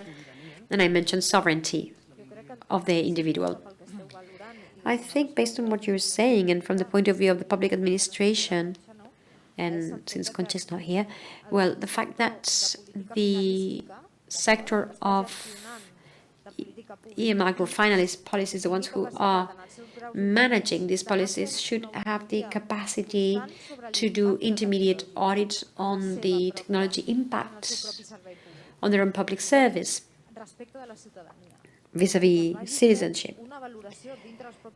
So they should conduct an assessment with users, with citizens of this impact, of this constant impact, to enter these modifications for improvement. So a shared audit within the public sector. And I'm saying this because I think public sectors on many occasions, oftentimes when you interact with employees on specific situations, they say, well, there's nothing I can do, because nobody ever asks them how the citizens are experiencing these impacts in their applications are constantly changing. In order to print a Renfe train ticket, the system, the application may change 3 times in a year, because behind this there is a company modifying a system, and all of this has consequences. And I think impact audits are a good tool, a tool of good governance, to be able to proceed and establish the necessary areas of improvement for this interaction. I don't know, Rodolfo? From the point of view of the Charter of Digital Rights that I encourage you to read, you'll see how all of these concepts that we're talking about here are obviously included. Of course, digital sovereignty framed within the thing to protect, which is the right to my own information, which is saying I do whatever I want with the digital life, which actually doesn't happen. But within the Charter, there is a specific protection for especially vulnerable collectives, minors, people with disabilities. We're talking about a percentage here in Spain, which is very high, a percentage of people who cannot access mobile apps or certain portals. And precisely this is how we guarantee right to access, right to information, and the right to have accessibility, a series of universal rights to protect that. However, when we started working on the Charter, the idea is that the Charter, that is not law yet, it's just a reference framework for a subsequent regulation, so that with every new law or project, they will commit to those guidelines. And it's just like in the drug industry or the food industry. There are sectors that are deregulated, and it should be as such because it's a free market economy. However, there are sectors which have an impact on citizens and are offered by the public administration, which should necessarily be regulated. What should be regulated here? None of us imagine that now that pharmaceutical companies have had to do research and experiments in order to obtain the vaccine, we couldn't imagine them doing it without the agreement of the European Medicines Agency or doing away with all of the protocols and regulations. No, there is a scheme for the industry. There is a specific regulation from pharma industry saying that for each new drug, there will be an entity, a third party, that will audit what they're doing. As Gemma said, there will be a third party that will certify. They will need a certification, and after all of that, from there on out, they make it available to the public. If we understand this with a drug, and if we understand this with the food industry exactly the same way, well, we could apply the same thing to the food industry or the automotive industry or the financial sector. There are many sectors that are regulated, and we necessarily need to get to work so that the technological sector is regulated as well. The European regulation of data protection clearly specifies that each new program development should contemplate the privacy obligations by default and by design. And those of us who are on the front line analyzing these types of tools, and the vendors who have to do whatever they can with the limited resources that they have, well, there we see that they do not fulfill these regulations. So if we do not give them resources and recognition, and I'm talking about SMEs and micro SMEs, they on their own do not have the capacity to guarantee the fulfillment of all of this. So we need to rebalance these sort of services and solutions and regulate them. So now we need to start developing them, but very quickly, because in 5 years this will come to an end. Joan Chirau from the Anti-Fraud Office of Catalonia. Yes, I personally, well, the presentations that I found more enticing is that of Rodolfo, because I have a legal training, and due to circumstances in life, I ended up involved in technological debates. The question I wanted to ask was related to his intuition as to how the regulation will evolve, because in the end, there are certain instruments that the law uses and has used for a long time now in this citizen market interaction. In the end, we are in another citizen market interaction, but with an extraordinary disproportion. So the law has tried to act in this sphere with more or less success, and what you're proposing is a new declaration of rights that will need to be brought down to specific mechanisms that guarantee these rights, as was done in the Declaration of Rights after the French Revolution. This is an increase of the rights of the people, and the Declaration of Rights after the Second World War is a growth in an increase in the rights of people, and you are proposing a third increase of these rights vis-a-vis digital aspects. So we will act with the means that we now have, and we will probably have to invent others. And one of them is probably the regulation and interaction with these large corporations. So what's your intuition? Where do you think we can be successful, and where do you think things will be more difficult? Because you've probably been thinking about this. And a very specific one. I work in the anti-fraud office, and we are always thinking about the role of independent organisms, the independent bodies. You've talked, for example, about the role of the European Office for the validation of drugs, with a relevant role, because this is an independent office that everyone trusts.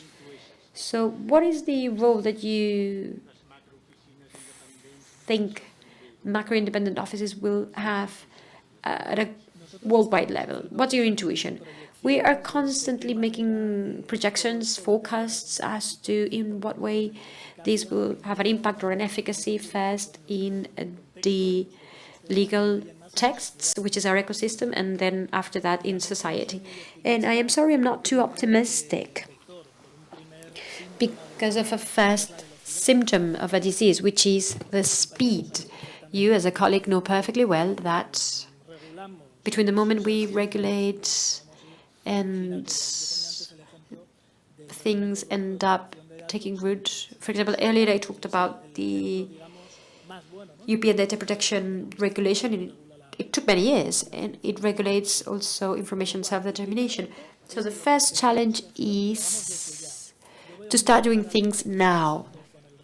I see this in parallel with the environmental challenge and climate change. And I think in the digital environment, things are very similar. If we're slow, the future generations, our children, I have children in school age, and, well, it's difficult that they will become citizens with rights in this world of the internet, because these minors already live on the internet. Their day-to-day context is in those platforms, and the question is, and I launch it and I send it to you, is the organization willing to be in this meta project? I answer with another question. I think there's a different culture, for example, between the English-speaking world and the European world, especially the South. vis-à-vis fundamental right protection actions. And I just remember the show The Good Fight. I think it's a very recommendable show because there, well, I have some colleagues, some American colleagues who have told me how there have been legal actions in court defending some of the aspects that we are debating here around the Charter. So the first question should be the state of rights persists, so there is a capacity to create law in the jurisdiction, which is not only a competency of citizen action, but also our administration. If our administration in good governance takes abusive practices, we have consumer law, we have the Catalan Agency for Consumption, we have the Anti-Fraud Office, we have many control bodies, and we cannot disconnect from this scope of the legal framework. We can be sorry about the state of certain things, but maybe some stakeholders are too passive in the shared distribution of responsibility and with the change of culture. And I'm talking about jurisdictional terms, and I like to work, I like a lot working on the construction of preventive dynamics so that we don't need to end up in court. And I think at the moment we are privileged because of these synergies that allow for interdisciplinarity to generate, for example, the bioethics committees in the hospital world. No one questions today that they've been so very useful to shelter the healthcare system from certain day-to-day decisions, and they are consolidated. For example, the ethic committee of the Grifols company, Grifols Foundation, which is very important and is a benchmark in certain ethics criteria. So I think we need these technological ethics committees within administrations, and we need to insert the ICT department within the rest of the organizations. And in public administrations, you're right with the question you ask. We have a lot of work to do. Public administrations have a lot of work to do, and in this regard, I think it is reasonable to distribute responsibilities. We're in the same team, and we see eye to eye. But this is why I stressed the factor of speed, and I alluded to the environment, because in the end, it's a geopolitical and strategic aspect. At the beginning of my presentation, I mentioned we are in a global play field, and this is what limits us, so that in a local world or a statewide or European-wide jurisdiction, we can be decisive or have the determination to solve these problems that come from these digital feudal lords. In the world, there are three large blocks. We have the Asian bloc, the Chinese bloc, where obviously all of the digital rights are left at the very bottom. On the other side, at the geopolitical level, we have a completely antagonic model, which is the American model, where from the ultra-liberal perspective, they try to protect corporate interests and economic interests above and beyond individual rights, in this case, human rights of citizens.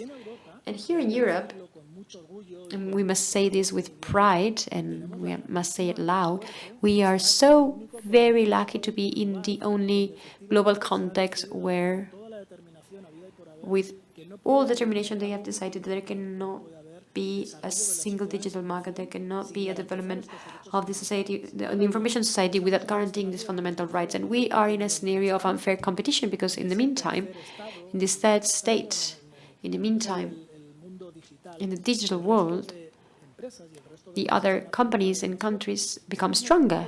And it's the same scenario of unfair competition with the Glasgow crisis, where we are paying for and taking on effort and other countries decide not to do so. Or China, from the point of view of manufacturing worldwide, at the worldwide level, they do not respect labor rights that we need to respect here. Or in the Middle East, they do not respect the rights of the energy industry that we do have to respect here. Either we all go in the same direction, or it makes no sense. I'm optimistic, though, that in the long run, all digital citizens will want to be in an environment in which they have rights. So the meeting point will not be either China or the US. The meeting point, the point in common, even if we're not masters of the industry, will be that everyone will want to digitally inhabit an environment where these rights are taken into account. And the world of cinema and science fiction is full of cases. And I would like to talk to you about a Steven Spielberg film, which is defining in this. It is Ready Player One.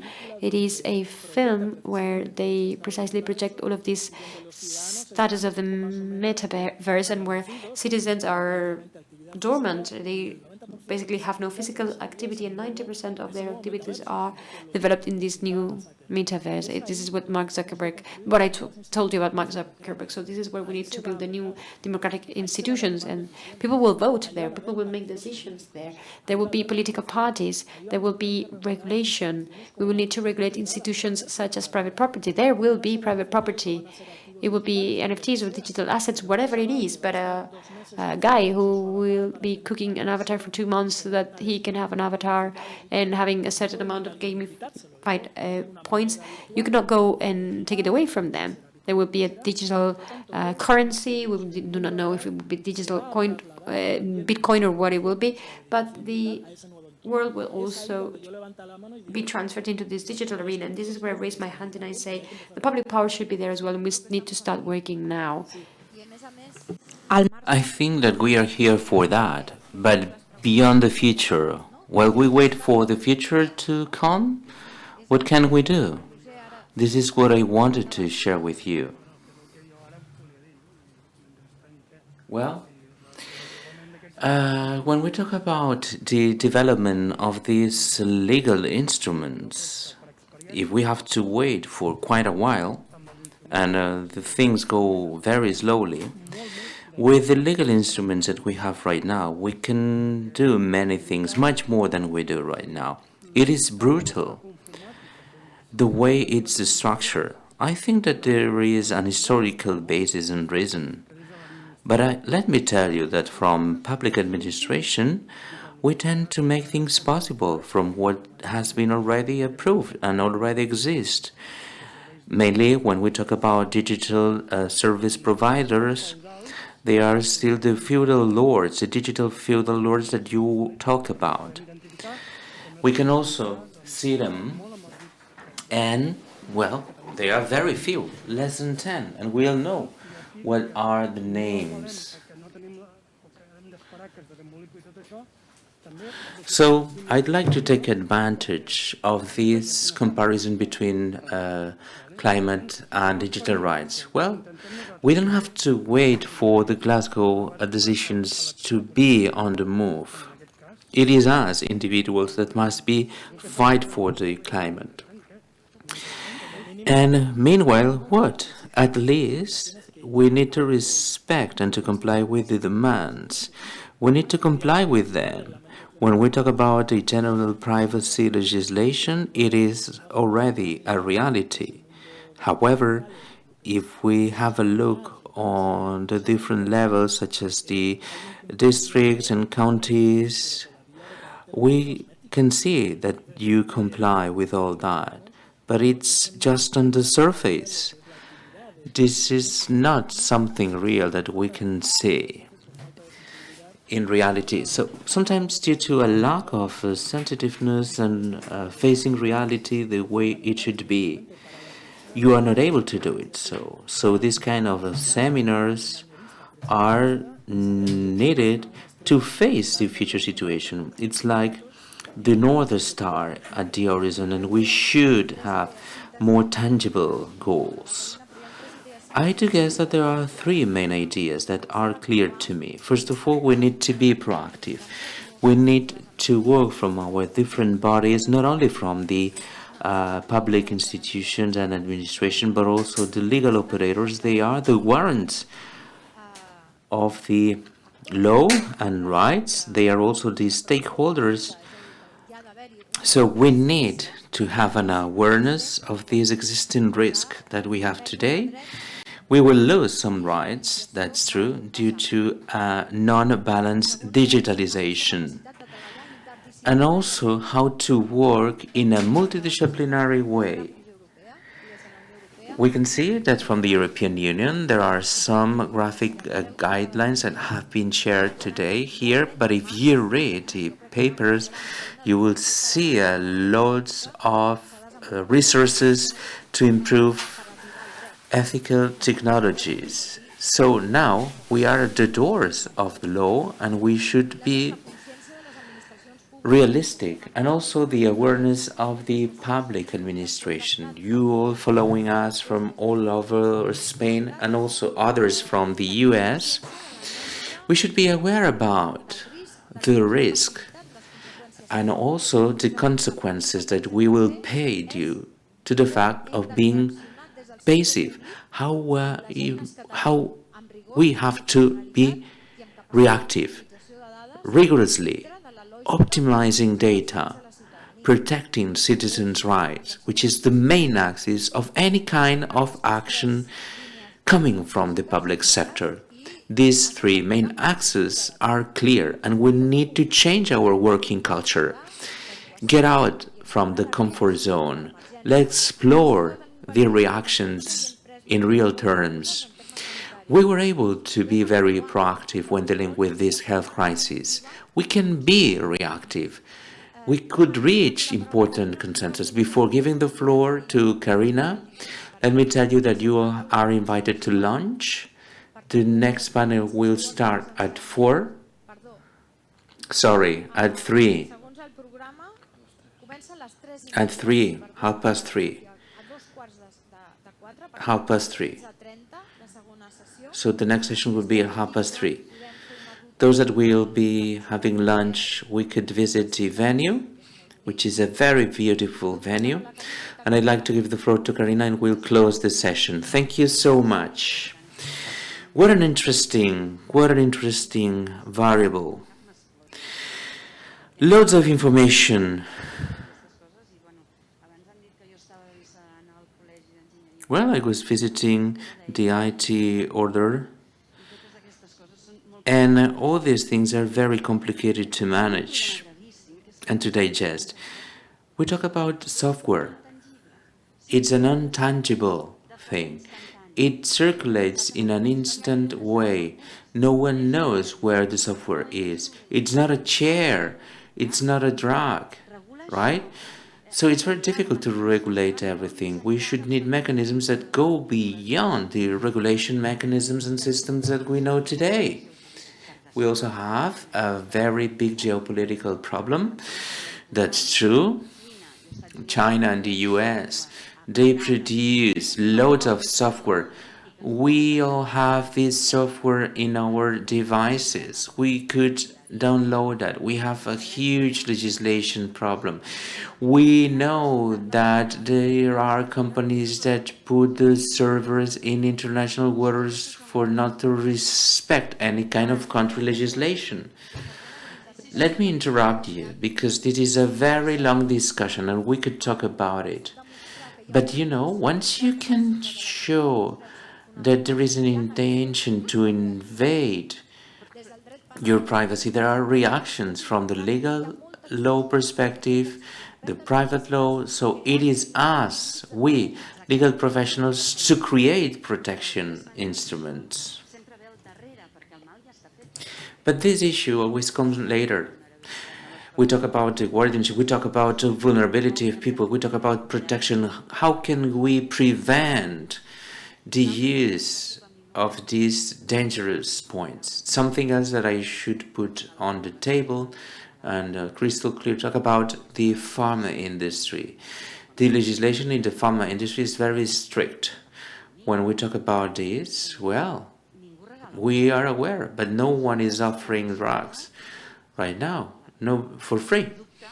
But right now we are in an industry where the product in 90% of cases must be for free. And corporations cannot live thanks to the software that they develop. If you are Amazon, yes, but not if you are a startup. You are developing something that you will offer for free. The ability for you to invest in quality resources, safety, it's kind of complicated. So we should review the business model of this sector. because I don't know who was telling this before. If we want quality, it cannot be for free. If we want the whole public administration to be based on the digital instruments, we don't know who did the code. Well, we have the cookies here. Well, it's not calculated properly because that guy, well, they didn't do the work. So there is something different that has to do with the business model. We are looking towards the other side, but we need to offer an answer to that. And well, we put regulation, restrictions, legislation, but at the end of the day, what happens with these small companies? We are losing competitiveness when we will have only chips producers in Africa or in Asia. We will see if they will put the man at the center. Just 30 seconds, because we have another question here. Later on. We could talk later. Quickly said, just to offer a short snippet of this. It's just a snippet. Well, you talk about programming and software. I can create a piece of software in the basement or at my office. Once this belongs to the public domain, though it's going to be a product aiming at the users, public administration, private customer, I cannot produce a motorbike if I don't pass some tests. You can say that this is illegal competition because the Chinese, they can get into Europe, well, but you need an homologation, and Chinese, they cannot get in. So what can we do in order to regulate that? Well, we could talk about the software, the standardized and the officially approved software, and the fact that you have maybe a property registry for a software. Well, it should be this way. You can certify it. This is fundamental and always in line with what Rosé said. We need to respect these requisites and paradigms. Well, you know what happens? It is not only... Yeah, Merced, do you want to intervene and you will close the session? Yeah, because you are the speaker. No, just let me tell you that if we make the software registry, as it happens with the drugs and the pharma industry, we will be able to forecast the impact of the product and where are the interfaces and the different parts, the infrastructure and the interfaces that the society will get. We have the moral obligation to protect citizens, the citizens that are using this software. And what could this produce for the new generations? What can we do? Because we must be able to foresee and to know if this is acceptable or not. At a glance, I won't accept the idea of a metaverse. It is the idea that exists in society. Maybe we don't want to have that. Maybe we should predict what would be the impact for future generations, and we should assess and to regulate in a certain manner for not to suffer the impacts and the troubles in the future.